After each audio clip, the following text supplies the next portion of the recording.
you want to learn more about effective management, head over to madssingers.com and sign up for my free management training. Welcome to the Mad Singers Management Podcast from madssingers.com, where entrepreneurs and business managers learn and share. If you like the show, don't forget to leave a review. Hello, and welcome to this episode of the Mad Singers Management Podcast. Today, I'm joined by Ryan Stewart. Welcome to the show, Ryan. Thank you for having me. Excellent. So, Ryan, believe it or not, there's still a few people around the world who don't know who you are. Would you mind doing a quick introduction and just giving a bit of background to where you are, where you've ended up now, and sort of where you come from? For sure. I've been in the marketing space for a little bit over 10 years now. Originally got my start in big consulting. I used to work for a company called Deloitte. But during that time, I quickly realized that, coming into the office every day wasn't necessarily for me. And I stumbled across this thing called internet marketing. This is way back in the day. I just kind of fell in love with it, became obsessed with it, and started building my own websites, getting a lot of traffic to them, which eventually turned into some clients. I also, kind of went to work at a big agency as a contractor for a while. Ended up starting my own digital agency, ran that for a few years, ended up selling that actually 3 years ago. I had a little software company that I had built and sold, a WordPress plugin, an e-commerce website as well in there too. I love starting things and growing them very quickly through a number of different marketing tactics. At this current moment, I recently actually bought back the rights to the agency that I sold. So I run an agency called Webris. We only do SEO and mainly for B2B SaaS companies. And then I have a training company called the Blueprint Training, where we help SEO professionals level up their skills, specifically consultants and agencies. And then we're getting ready to take to market a software company, and that operates basically building on top of a platform called Google BigQuery. We basically help marketers to automate stuff. So if you want to learn marketing, you go to the Blueprint. If you want to hire us for marketing, you come to Webris. And if you want to automate marketing, you come to our software company. Excellent. That was definitely a lot of marketing. So that sounds excellent. Whatever. Excellent. So, it seems like you've been through a lot and you have a few businesses right now. How do you juggle all these businesses? How do you make sure you give each business enough focus and so on? What's your systems around that, if you have any? People, you get to the point where you realize you only have so much time, and the only way that you can get stuff done at the right pace is through processes first and then people. I'm a big process focused person myself. Actually, our training company called the Blueprint Training, we've been so successful because it's literally just a blueprint of processes specifically for agencies and consultants. The exact same processes that really helped me scale my agency that I ended up selling. And the processes were actually the main reason for acquisition, because we were able to build such a streamlined process to basically bring in younger talent in a space where SEO professionals, especially ones with some experience, are usually pretty expensive. So our process allowed us to bring in a more entry-level junior person, get them really well trained, and then have them doing very advanced work, within a matter of months. So that became very attractive for the acquiring agency. And then after that is people. So once you get the processes done, then you people. So, and then it's just a matter of, making sure that you're giving your time and attention to your people so they can help you out to get done what you need. Yeah, that's super interesting. And I work with a lot of SEOs and, primarily agencies or larger sort of private SEOs, right? But exactly the same thing. Every time I come in and work with them, they're like, I want to hire a copy of myself. And I'm like, no, you don't. You wanna hire a bunch of people with different specialties who can, make up and make what you're doing scalable. Because if you get a copy of yourself, you're vulnerable as hell if they leave. And again, in the same reign, it'll probably take you 5 years to get someone up to the skill level that you have, right? So that's the wrong way. But I loved actually in your introduction where you said you do SEO primarily for B2B SaaS companies. And again, when you niche down like that, right, that's one of those things where you basically enable yourself to also limit the scope of your processes. Because so many people, they're like, oh yeah, we do SEO for everyone all over the planet, whether they're e-commerce business or local business or affiliate sites or whatever. But the challenge is when you're trying to do that much, like it will take you, many years to scope out the solid processes you're doing, and most people aren't doing it because doing so much stuff, they will never have the time to actually do that.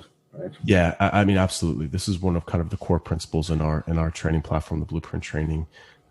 We really push people to pick a niche specialty. I mean, for so many reasons. It streamlines your business. It makes operations easier.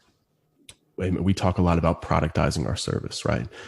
Meaning taking a very complicated service that's SEO that has a million moving pieces to the outside world, and turning it into a very small assembly line, just stripping down everything that's not needed, and really focusing on the high impact items and getting very, very good at those, right? So things like, technical analysis, keyword research, on-page content, and link building, just stripping it down to just that and focusing on doing that as good as possible.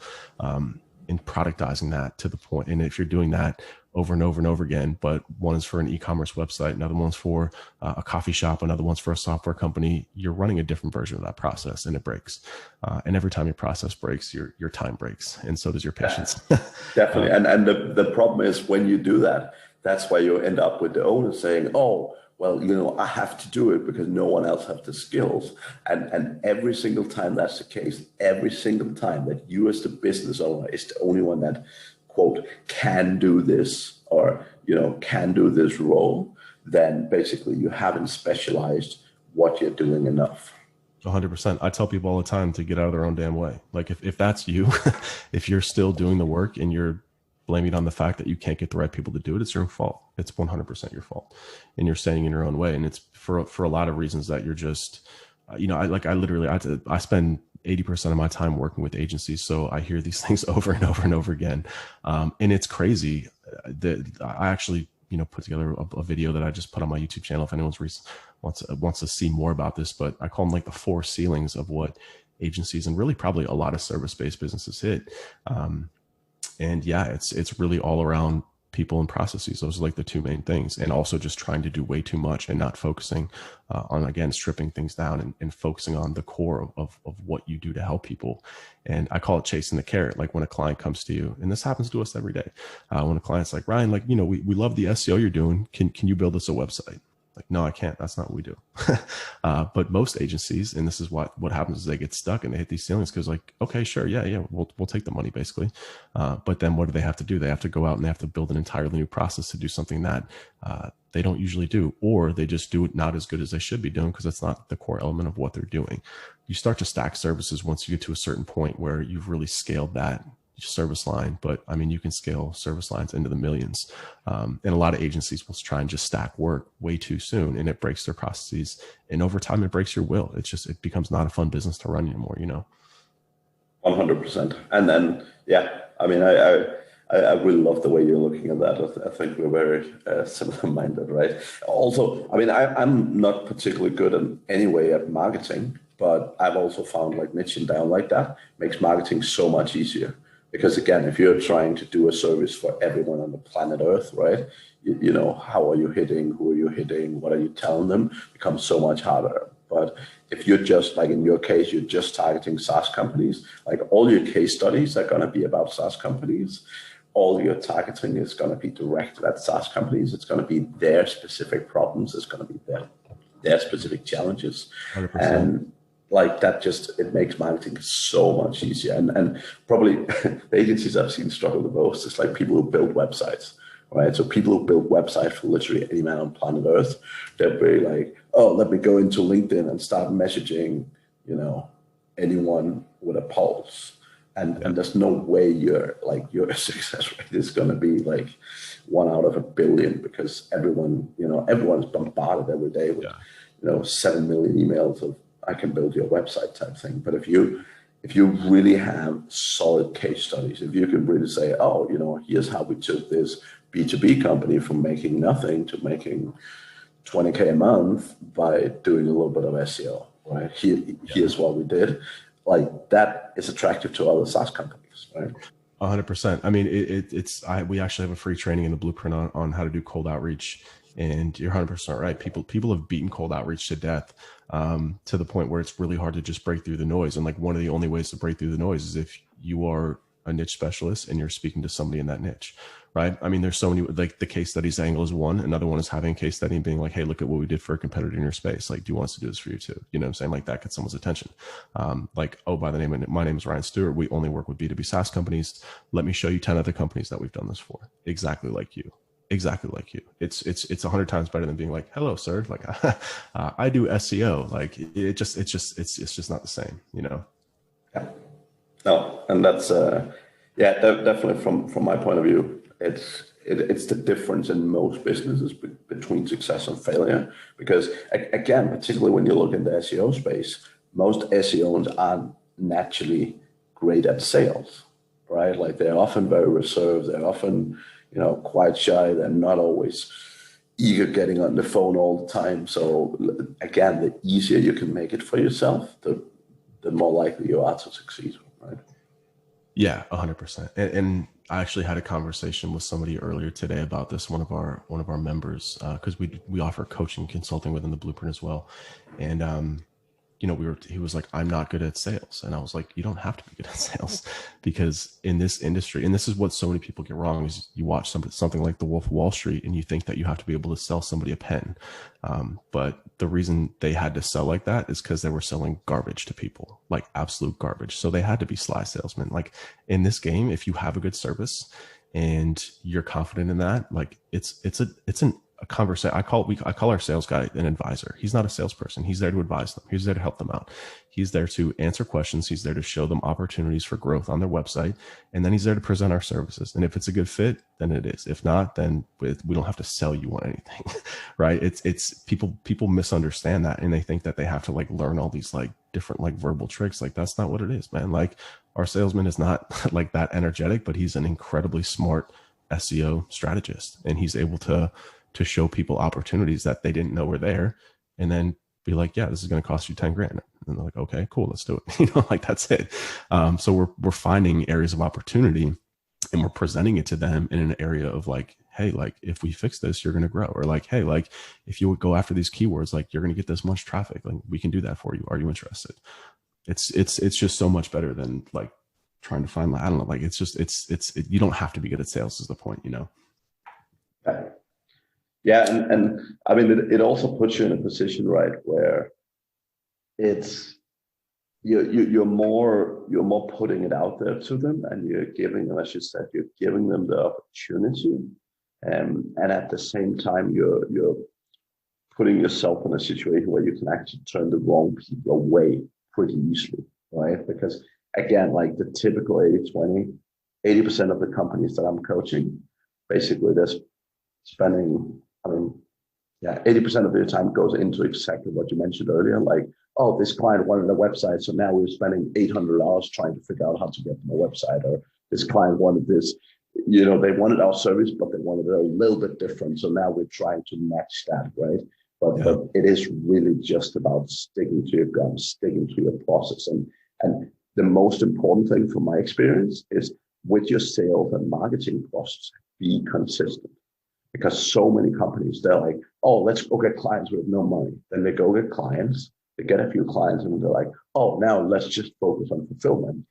And then they just focus on fulfillment. And then suddenly they wake up and they realize, oh, now we've done this job. Now we have no money anymore because we're done. Now we need to get clients again. But really the key thing for me is you always need to have your lead and sort of sales process running. Because even if you can't handle the customers at that point in time, that's okay.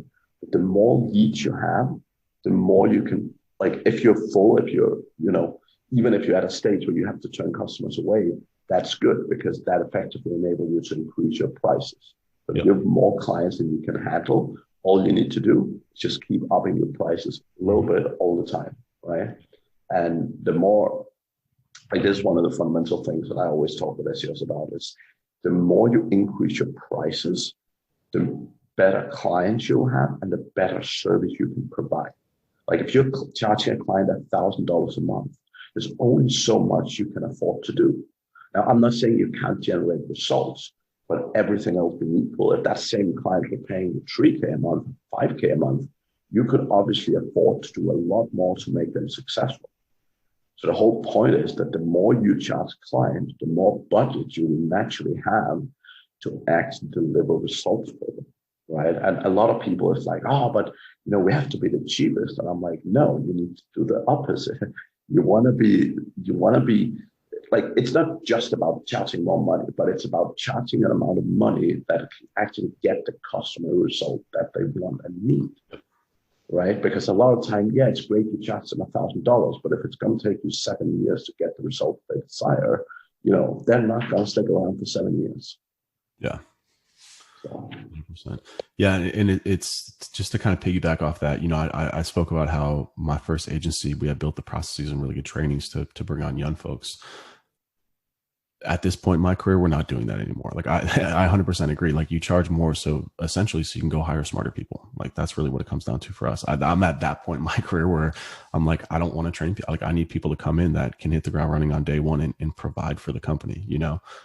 So we've just and also too because we've gone fully like we got rid of our ego. Like we had an office and like cool shit and stuff, but like I got rid of my ego and being like, it's not so much about saving money. It's more about the fact that like by being like, we don't need to be in an office to function. As a matter of fact, like we all prefer to work from home and we're more productive. And I'm able to hire better people because I'm not bound by location anymore, So like we have a couple people in the UK, like we have people all over the place, and they come in and like, they're good. The talent pool is just so much bigger. So like those two things, like just being at that point where I'm like, no, we need people. Like we're at the point where I know for me to get my company to the next level, it's 100% about getting other people on board, really good people that can just do it a lot faster.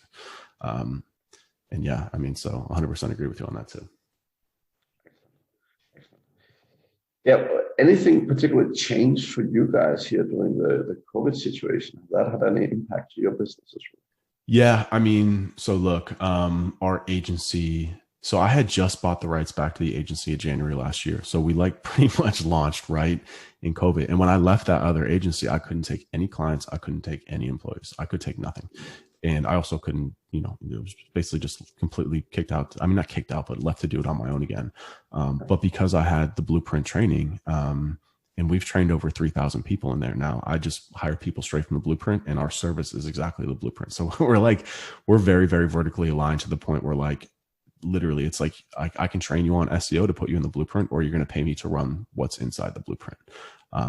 So that's also allowed me to really focus on that being the product. Like our process is our product in a sense, to the point where we've even changed. We were doing 12-month retainers with clients and for our agency, and we just rolled out what we're calling a sprint model because we're so efficient and so effective. And our deliverables are so standardized. And this is also where our third company comes in. So all of our deliverables now, like our technical audit, our keyword research, my business partner, he's essentially an automation expert. He knows Python, SQL, a bunch of different like automation coding languages. So he basically took these deliverables that we were like running in Google Sheets, Data Studio, etc. How pretty much all SEO is. And he basically built them into a platform called BigQuery, which is what our third company is, and automated them for us. So like we're at the point where we're doing keyword research. I'm paying somebody, a SEO expert to do, I'm only having to pay him for 2 hours instead of having to pay him for 20 hours. So we're able to provide like an extra level of insight on top of that because we're so much more profitable in the service. So we're kind of going at the industry and saying like, this is what our thesis is, that we're going to be so efficient with this that we can still offer premium prices, but in much shorter intervals and not making you pay that 12-month retainer, so like sprinting out a year's worth of work in a month and a half. Then we offer 4 types of sprints, just attacking different parts of the campaign, like a technical sprint, keyword sprint, content sprint, and a link sprint, so people can kind of like pick and come as they go. So we're rolling that out now, and it's really a big bet on that process. Like our process is pretty much all 3 of our businesses at this point.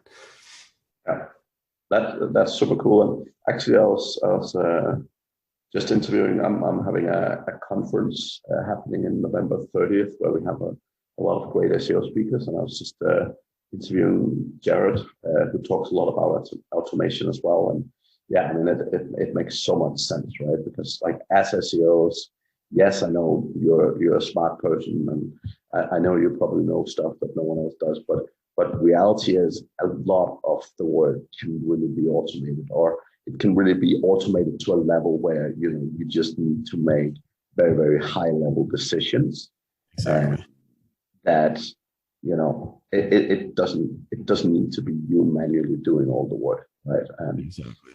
again, it's a good way to learn things to a certain degree, because when you sort of understand all the nuts and bolts of things, it definitely give you a different layer. But fundamentally, you don't need to do it all, right?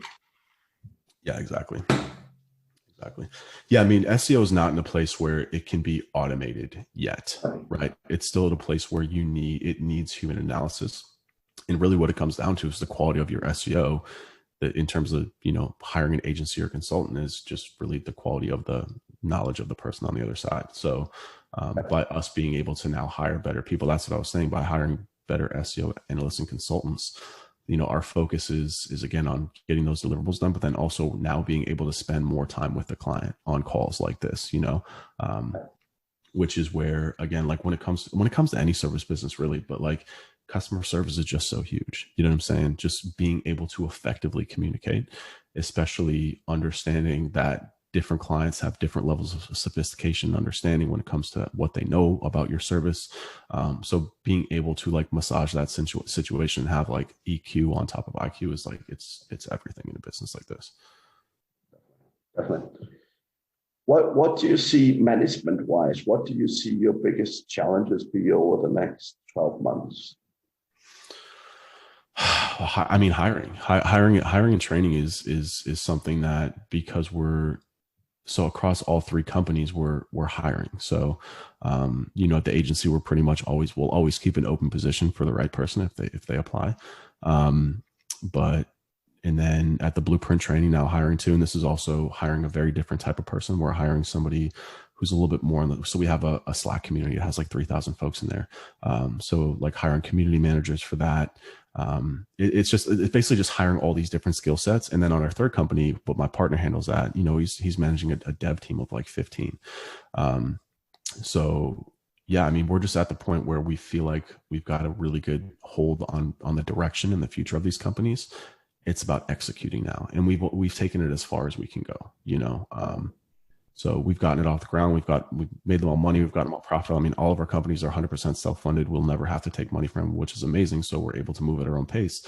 But now, like I said, I mean, this year was a big realization for me that I'm standing in my own way, me thinking that, only I could run the ads for the company, or like only I could do the content for the company. Like I had to get out of my own way and realize that if that's the case, then this company is only going to go as far as my time can take it, which isn't very far, so about people. Excellent. Again, from a sort of higher level perspective, I guess, what do you see, like in terms of the world and just how we're changing now with COVID, like any particular changes you see happening in the business world or marketing world and so on, specifically related to where we are right now and what's happening in the world? I mean, yeah, I've been fortunate, if I'm being honest, to only see good things. A lot of those being, like I said, have just played into how we've already been operating, like being okay with, like I said, like part of the ego thing in being an agency and having an office is tied to the fact that it's kind of like a thing that like people like to see awards, even though we know they're all fake. And the concept of like having an office like makes clients like feel safe, right? But we just like, we're like, no, the quality of our work is better than that perception. And I feel like a lot of people now understand that. Like working on Zoom has become very acceptable, whereas before it was kind of seen as like, like we want to come in person, which is great. I think it makes people more effective, more efficient. I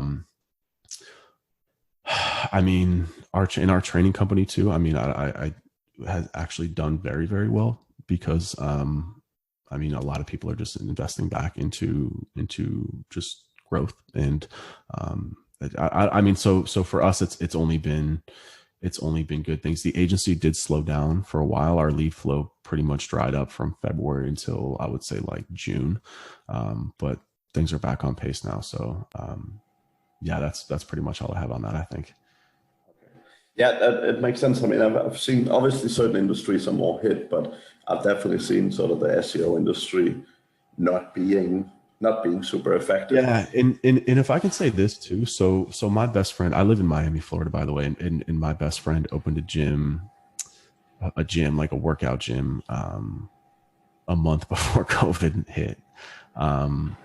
And already, I mean, I know Miami's a little bit different. Things are more open here, but like they are killing it right now. Like the amount of people that have signed up for their gym and are like actually coming in and like abiding by the rules and stuff like that, they've been killing it. So I guess where I'm going with this is I think that whenever something happens, and I know why they're doing so well too, is because they have an amazing product. They offer a personal training for $20. For context, that's like a normal personal trainer here costs like $200 an hour. They get you in and do like kind of group kind of coaching, like 4 people, whatever. The point is that they have a really good product. And I just think that if you have a really good product and like you understand what's going on and you understand how to adapt and you understand how to market and get in front of people, like your business is going to be fine.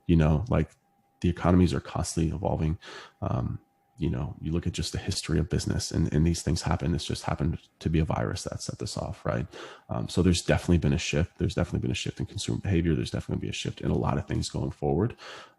But from a purely business point of view, right, aside from my personal feelings on the pandemic, from a purely business point of view, you just got to see these things coming and move with it. Right. I mean, this hit us all, just slapped us all upside the face. But like, again, understanding like what your product is, if it's a fit for the market, and if it making sure that like your product, because I mean, like for example, if you're a restaurant right now and you don't have good food, like you're going to go out of business. You know what I'm saying? Like your product has to be amazing. So I feel like it's like a return to the fact that like what we do and what we create has to be top notch in an economy like this, in a market where there's just not a lot of room for error. Right.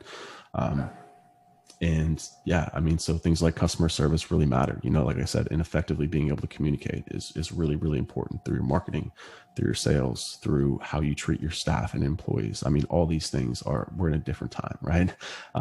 So yeah, I mean, that's kind of my thought on that too. Yeah. Yeah. And I would say as long as you don't own commercial real estate in any bigger cities, I would not want to be in that space right now, because I totally see so many businesses basically moving away from the whole office thing and getting home based, because like, for so many years, people have been saying, oh no, you have to have an office, or, oh, you have to have people in an office. Now, I mean, many people in the space, in the online space, I mean, for 10 plus years, I mean, we've been sort of, work from home is great. Right. But the rest of the world is kind of waking up right now, realizing, oh, you can actually work from home. And actually, a lot of business owners I've spoken with have said they've realized the team is more productive working from home, even when the kids are also home running around screaming. Right. Now, you can then imagine what happens if the kids can actually go to school and stuff. Then, productivity just becomes even better. So yeah, I see a big shift in that. Yeah. I mean, like just in regards to working from home, it's like, there's just less distractions, and like you can still communicate with people on Slack or doing Zoom calls, like half of my day is on a Zoom call that replaces like my in-person meetings with like my staff. But like now we just, it's just a different type of communication. It's faster. It's to the point. I think you lose a lot of the culture element, right? It becomes a lot more just kind of work related, which I think is kind of unfortunate, right? I mean, it's kind of almost weird to think about that. There's people that have worked for me for 2-3 years now, and I've never met them in person, and I'll probably never meet them in person. Some people have worked for me for like 5 years overseas, right? It's 8 years, right? So it's a little bit a less personal way of doing business, but which is very unfortunate. But it's also just more effective. And I think that also that your staff is actually happier. So maybe they're willing to get rid of the culture because they're at home, dude. They don't have to sit in traffic. They can wear comfortable clothes. They can spend time with their kids. Like they can finally eat dinner with their family. You know what I'm saying? Like things that a lot of jobs like just ripped people in different directions, especially here in the States, like people are crazy here how they work. So like, yeah, I mean, people are just, I feel like, able to spend time with people they care about more. So yeah, totally. And I really see, I really see this as an interesting move, right? Because I really think that the online world, as I said, have been on it for a long time. Like you've had a lot of people just working remotely, but I think definitely, particularly in the US, like the bigger cities will definitely see a move in things because I'll tell you what, I've lived in a high rise in Miami for I've been here for 7 years. For the last 7 years, I've lived in high rises, and my wife and I just bought a house in the suburbs. We're like, we're out of here, bro. City's too crazy, man. It's just, there's definitely, and there's been a mass exodus here in Miami too. It's impossible to get a single family home in South Florida right now, especially in Miami. Like everyone is just, moving out of the city and just like wants their own space. Like behavior is definitely, changing. You know what I'm saying? Yeah, that's interesting. So, so obviously you're very much in a hiring spree, I guess. Outside your own academy, like any other sort of great hints and tips for the audience in terms of what to do or what particularly to look for from a recruitment standpoint, right? From a recruitment standpoint, yeah, I mean, so look, especially hiring remotely, it's more difficult, right? I mean, for just recruitment, I just use LinkedIn. Honestly, LinkedIn has been more than enough. I really like as a hirer, I really like the fact that there's a real profile attached to it where I can like see the person, see how they interact, especially for like these marketing positions. Like I want, like, as a hire, like I really want someone who's like active on LinkedIn and like post stuff, because if I give them a job, then they're probably going to post about my company and promote it for me. You know what I mean? So LinkedIn has been the only place that I've needed to hire from for every position. Now, for my partner, who he hires off of GitHub, to be honest with you, I don't know, like I have enough on my plate that we have a clear separation of duties. He handles the technical stuff. I handle the marketing, sales, creative. So he's got a different process, but my process is I use LinkedIn. I post a job. Like I'm hiring for a content strategist right now to support our portfolio of companies and basically be our content marketer for our companies. And I'm interviewing 4 people right now. And what I do is I've been giving them basically, because it's really hard, especially for this position, because they have to be able to write. They also have to be able to do some strategy.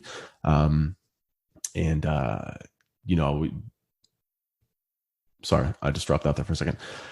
So basically what we've been doing is giving them a paid period up front for like 2 weeks of giving them, an article to write, some keyword research to do, just to kind of like see what their actual skills are like. Because that the good side about virtual hiring is that you can find talent from anywhere. The downside is that it's all on the internet. So it's a little bit more difficult to get a feel for who that person is and how they work, So we give them kind of like a skills test ahead of time. And if they pass that, then we move on to like making them an offer. But we do pay them for that period too. So it's more of like a contracting agreement. And not everyone is into it. If I'm going to be honest with you, like 50% of the people turn us down. And that's okay. I understand. If I was applying for a job, I might not want to do that either. But at this point, that's just how we're operating, and that's just what it is. So, but that's been very effective for us in terms of being able to find people, like I said, that are able to come in really on day one and help us with the stuff that needs to be helped with, as opposed to, a long training period where, I have to spend a lot of my time. It can take up to 6 months to train people on a lot of the stuff that we need them to do. Yeah, I'm also a huge fan generally of LinkedIn as a recruitment tool, because one of my fundamental management sort of sayings is the fact that the best people are rarely unemployed, right? And one of the things that I always have with sort of typical job boards is the most people sitting looking at job boards tend to be unemployed, right? And the fact that when you're at LinkedIn, you're often hitting people who already have a job, who are more likely to be in the higher level of players and so on and so forth, right? So that's, I'm a huge advocate and fan of LinkedIn as well, for sure. Yeah, it's really become, it's a shame because I use it as a marketing platform for organic. I'll like write kind of like copy, just like I almost treat LinkedIn how I would treat like an email list like 10 years ago, just posting different stuff. I try to post every day. So I use it for that because it gets really good organic reach, but I've tried to advertise there so much. And it's so frustrating because like every time I'm like, yes, like I can target people by job, by location, by, all this different stuff. And it's so expensive. A click on LinkedIn is like $8, where on Facebook, we can still get them for like 50 cents. It just makes it fine. It's just like financially so frustrating when you want the platform to work so bad, but it's like, I don't know anyone who's really been effective with LinkedIn ads unless they're like a massive company that just has money to burn. Yeah, totally agree. I mean, I've seen one company sort of winning a little bit on LinkedIn ads, but yeah, very, very few do well. Yeah, it's tough, but the organic stuff works though. Still, excellent. Well, Ryan, that was a great conversation, and I'm sure there's lots of golden nuggets for our audience to pick and choose from. If people are eager to get hold of you, what's the best way to do that? My social profiles are Ryan Was Here. You can hit me on LinkedIn, Twitter, Instagram. And if you are interested, the Blueprint training is really my main plug. It's the blueprint.training. If you're looking to improve your SEO skills, check us out. Fantastic. Well, thank you very much for joining me today. Anytime, Mads. Thank you for having me. Excellent. And to the audience, we'll be back again next week. Thank you for listening. Thank you for listening to the Mad Singers Management Podcast. Please leave a review. It means the world to us. You can also learn more about management at madsingers.com.